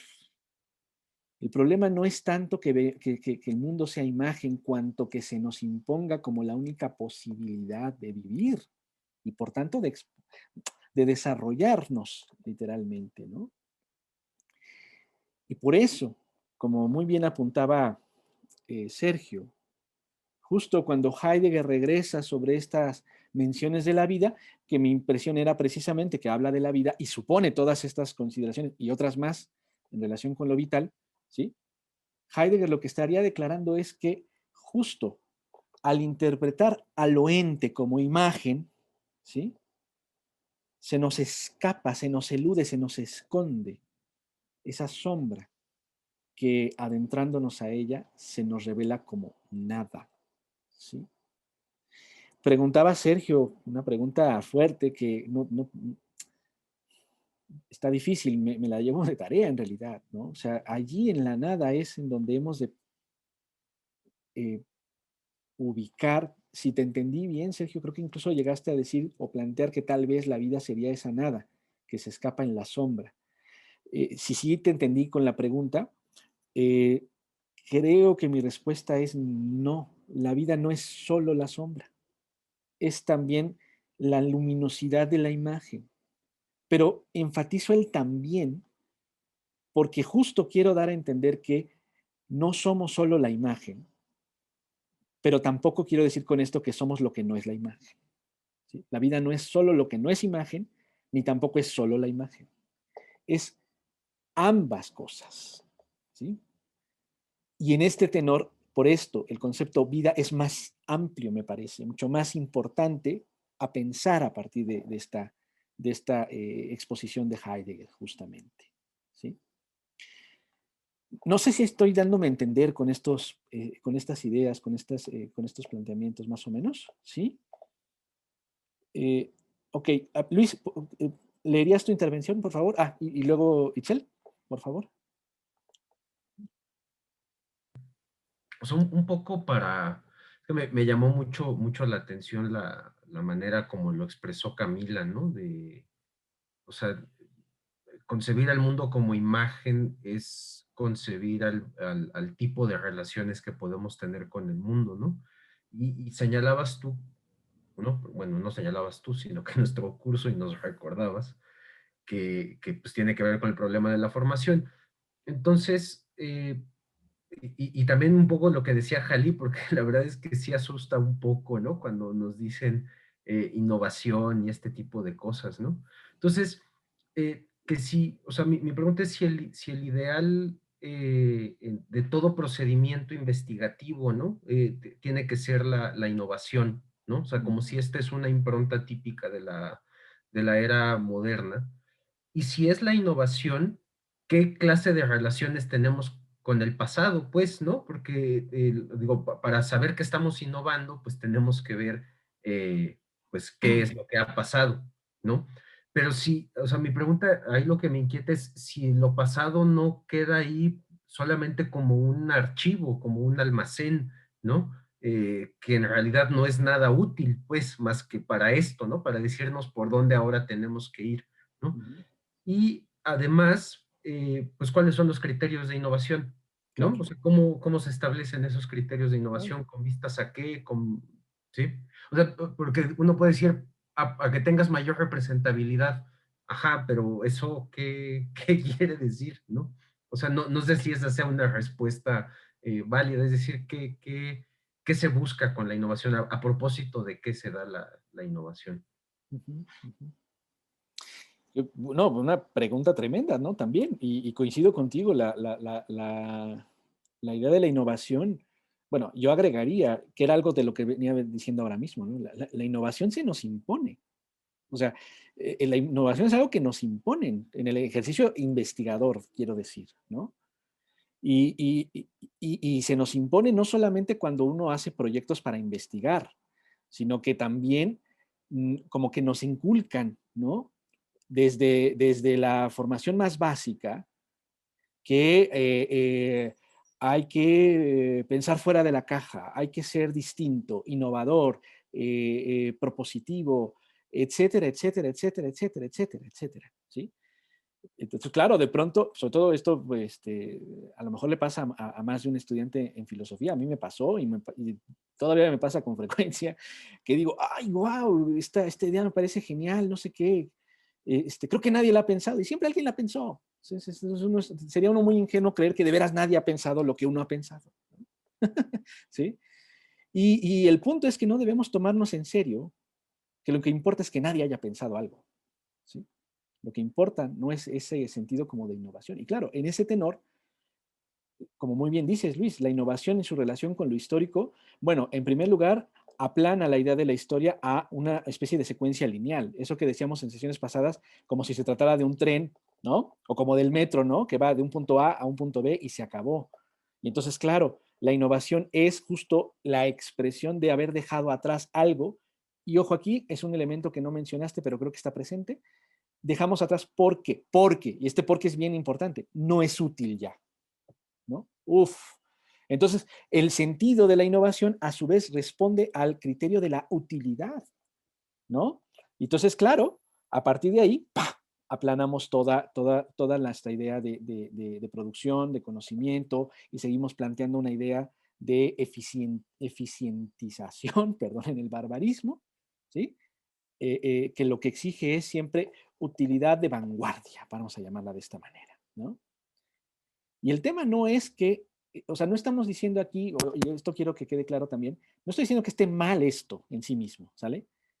Lo que me parece alarmante es que todo deba ser así, o sea, la imposición de una unilateral comprensión de la vida y por lo tanto del modo de ser en este mundo, que pretende solo agotarse en eso, me parece altamente peligroso. Y yo creo que va por acá la crítica, en última instancia, ¿no? Bueno, me callo ya porque ya está Itzel, Ricardo y Camila. Por favor, Itzel. Sí, bueno, yo sí pensaría lo que acaba de decir Luis, yo sí lo pensaría como en términos de una mayor representabilidad, en términos de que la innovación y la novedad, sobre todo en el ámbito académico investigativo, sí podría entenderse como un buscar hacer imagen, a lo mejor una parte del mundo que todavía no es imagen. Y en caso de que ya sea imagen, hacer una mayor imagen, una mejor imagen, una imagen más precisa, etcétera. Pero bueno, sí, yo, híjole, estoy como un poco preocupada. Bueno, primero quiero agradecerte mucho por lo que llamaste tú los garabatos. Creo que son bastante esclarecedores. Ya después me sentí como muy imaginal, pero bueno.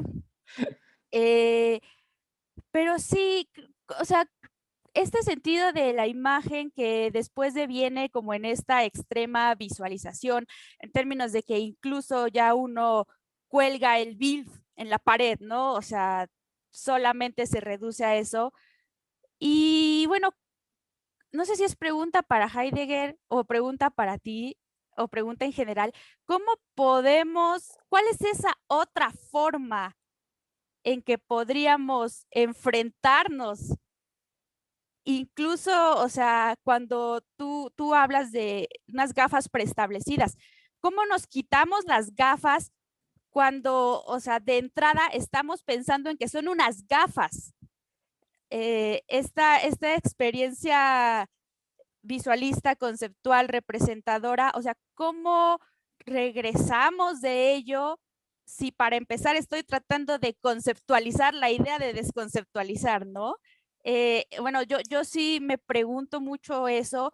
Sí, ya se ha puesto, me atrevería a decir, de moda esta idea de que vamos a regresar, a salir de lo visual, vamos a regresar, por ejemplo, a lo que se nombra como lo sensible, quién sabe qué sea eso, más bien en términos como de los sentidos humanos, pero o sea, ¿cómo podemos hacer eso, no? Si básicamente casi prácticamente pensamos en el lenguaje, pensamos en palabra, ¿no? qué alternativas podríamos tener por ahí. Gracias. No, gracias a ti, Itzel. Yo creo que le voy a dejar a Heidegger que responda a esa pregunta. No, ahorita digo algo más sobre esto. No, y tremendo también, fuerte, ¿no? Fuerte la cuestión que estás planteando, ¿no? Pero antes quisiera quizá ahora sí juntar un poquitín a Ricardo, Camila, para englobar un poco, ¿no? Sí, gracias. Muy, muy buena intervención, Itzel. No te los puedes quitar, ¿eh? Mucho ojo con eso. Es decir, si por ahí va tu pregunta, no es esto. ¿Eh? Porque está acá. Es mucho más difícil. Pero a ver qué te dice, Carlos.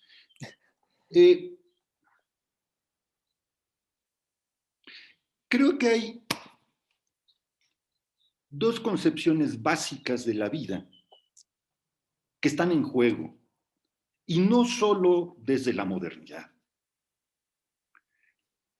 Mucho ojo con esto. El sujeto no solo es el configurador, no es el mero hipokeimenon aristotélico, como podríamos creer, sino al mismo tiempo el sujeto está sujeto, es decir, está supeditado.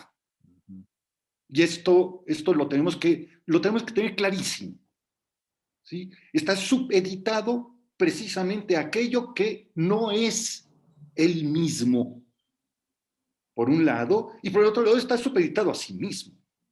Es decir, es otra vez, me encantó lo que dijiste, Camila, ¿no? Es decir, no son esquemas. Hablaban ustedes de esquema, Saúl hablaba de contraposición. Está bien, pero no es suficiente. Es el modo, no como me represento el mundo, es el modo como lo vivo. ¿Cómo lo vivo? ¿Sí? Bien. Con base en esto, creo que hay dos modos distintos de vivir la vida. Y esto no me estoy refiriendo a una época determinada, sino que está presente en todo momento. Y es, fíjense ustedes, el deseo de eternidad frente al reconocimiento de la finitud. El modo en el que nos formamos en una y otra modalidad es radicalmente distinto. Es decir, si partes del hecho de la eternidad, de inmediato está la idea de juicio. Y no estoy pensando solo en el cristianismo. Ojo con esto. ¿No? Recuerden a Platón. ¿No? Hay de ti y te portas mal, que entonces vas a renacer en un ser menor. ¡Qué espanto! De veras, es para hacerse pipí del miedo. Para hablar de la fisis, de lo fisiológico. No quiero decir acá groserías, pero es de veras, te vas, ¿no? Te pones tan nervioso que efectivamente te haces, como decimos normalmente, te haces en los calzones. Pues sí, claro, por supuesto, porque entonces la vida es solo un in-between, es un mientras tanto. ¿Y qué es lo que queremos hacer con la vida? ¿Qué es lo que pretende hacer la biotecnología? ¿Qué pretende hacer la bioingeniería? Etcétera. ¿Qué es lo que busca? ¿Qué busca la bio? La reproducción. De manera que si hay una falla en tu cuerpo, bueno, pues simple y sencillamente vas a la alacena, ¿sí? Y tomas el nuevo hígado y vámonos a otra cosa. Eso se llama deseo de eternidad. Es decir, es el no reconocerse a uno mismo. Y a lo que le apuesta Heidegger es a lo contrario. Es decir, no se trata de aceptar Es que esto de aceptar, ese es un término que me choca. Es que tienes que aceptar la vida. Coño, pero ¿de qué estás hablando? No, es vivir la vida como lo que es. ¿Y qué es la vida? Finitud. Ahí está, Itzel, tu otra posibilidad. ¿Te fijas?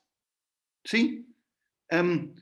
Ya hablé de más, Carlos, lo siento, es que acabo de ver el reloj y me fui de más, pido disculpas.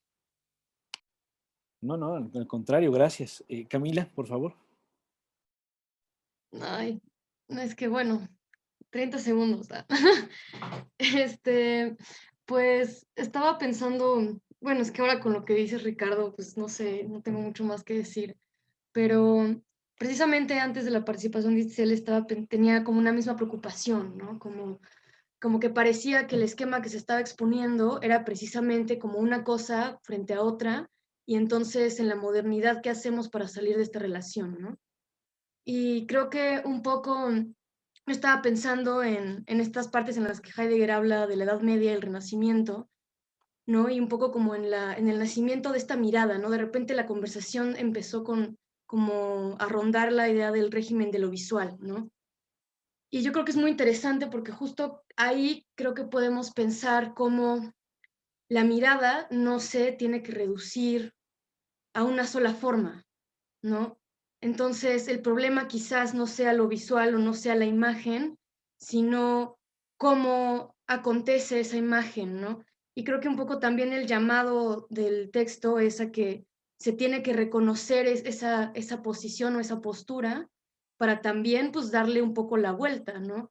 Y estaba como pensando como en ejemplos, una manera de volver esto como más claro, y pensaba pues justo como en las obras renacentistas, y precisamente ahí hay un nacimiento de la perspectiva, ¿no? De la técnica como perspectiva, ¿no? Y entonces ahí ya hay ¿no? Como un singular que mira, ¿no? Y hay una claridad de eso. Y en la foto y en el cine es más claro todavía, ¿no? Pero vamos, ¿no? Está ahí gestándose algo, ¿no?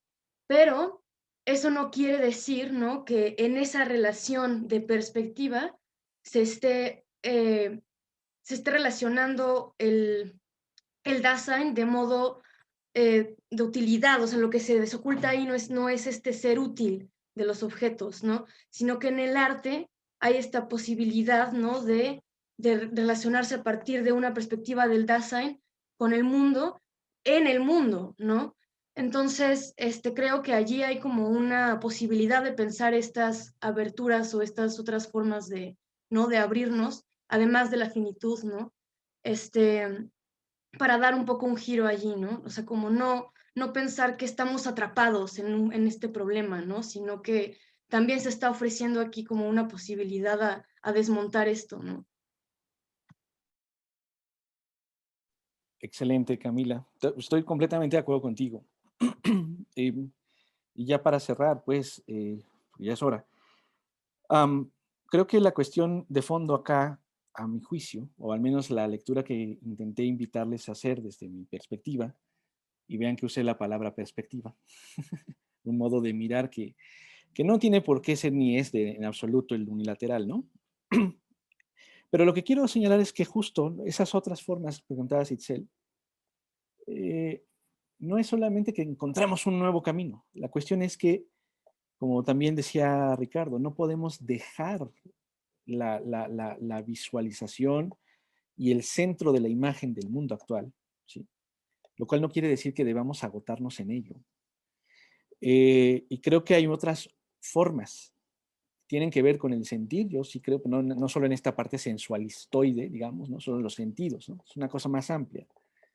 Pero también está en otro modo, en el expresar, en el habitar poético también, en el habitar musical. Ese es uno que a mí particularmente me gusta y me parece muy enriquecedor. El punto es que no nos quedemos solo con la idea de que la claridad y el esclarecimiento deben ser los criterios de nuestro habitar. Porque efectivamente, como nos recordaba muy bien Sergio, también hay sombra. Hay puntos que se nos fugan, ciegos. Y hay que mirar eso que no se ve también, aunque no veas. Y esto es parte de la finitud también, ¿no? Asumir la vida en su limitante, que aunque limitada, igual que nuestro mundo, sin embargo, es riquísima, es vastísima. ¿No? Solo reitero la pregunta con la que inicié. ¿En qué sentido nos forman las imágenes? Que esa fue una pregunta con la cual cierro yo, y pues les agradezco infinitamente su tiempo, su participación, y el espacio a Ricardo por haber podido hablar de este texto. Sin duda se me quedaron muchas cosas en el tintero, pero bueno, podemos seguir después más adelante. Muchísimas gracias.